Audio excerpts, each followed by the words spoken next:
Have you ever felt like life has completely turned its back on you? Like you are standing in the middle of a crowded room, but no one sees you. Your phone doesn't ring, your wallet is empty, and your dreams feel like a cruel joke. Today, I want to tell you a story about a woman named Meera. She had every reason to give up. She was broke, she was alone, and she was completely hopeless. But just when the night was darkest, something happened. Something she never expected, and by the end of the story, you might see your own life a little differently. Asterisk. Music shifts to a gentle, emotional tone. Hast, Part 1. The bottom heiress Meera was 32 years old, but she looked much older. Life had hit her again and again, like a wave that just would not stop crashing.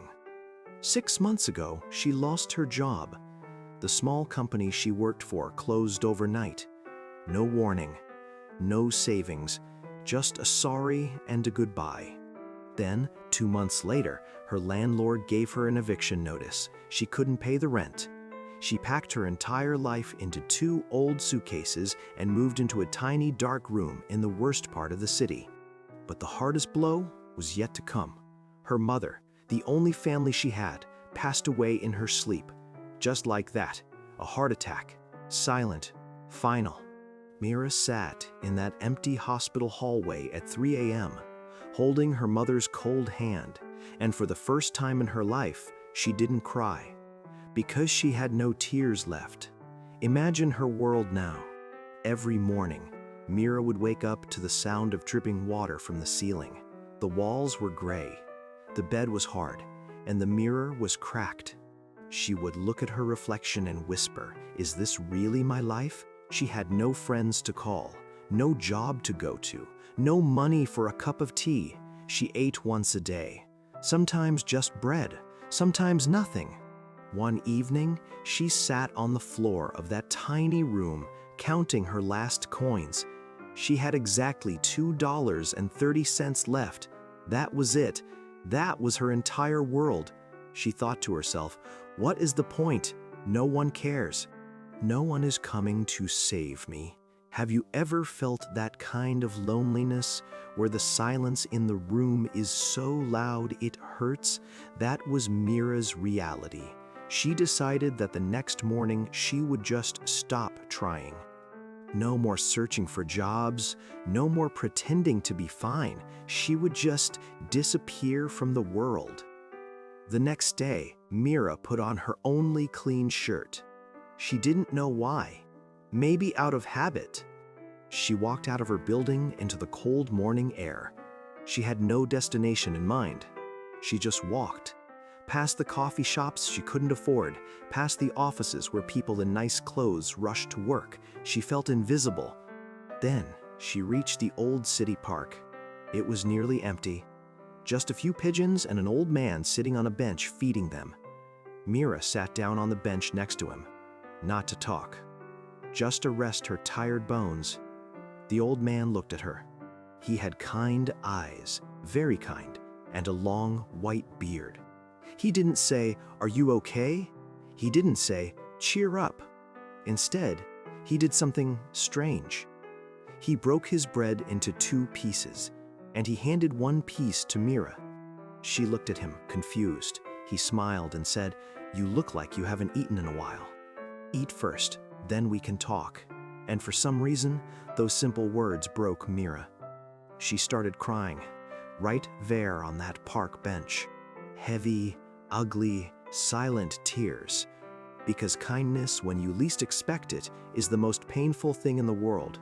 It reminds you that you are still human. After she finished the bread, the old man spoke again. He said, "Tell me one thing you are grateful for. Just one, even if it's small." Meera laughed, a sad, bitter laugh. A grateful, "Old man, I have nothing. No money, no family, no hope. My life is a disaster." The old man didn't react. He just pointed at the rising sun. "Look there," he said. "The sun rose again today. It didn't ask for your permission. It didn't check your bank balance. It just rose. And it gave you light. That is not nothing, my child. Meera was silent. Then the old man said something that changed everything. You are not broke because you have no money. You are broke because you have stopped seeing your own value. The world didn't reject you, Meera. You rejected yourself first. Those words hit her like a lightning bolt. She realized she had stopped trying before the world even said no. She had given up on herself long before anyone else did. She looked at the old man.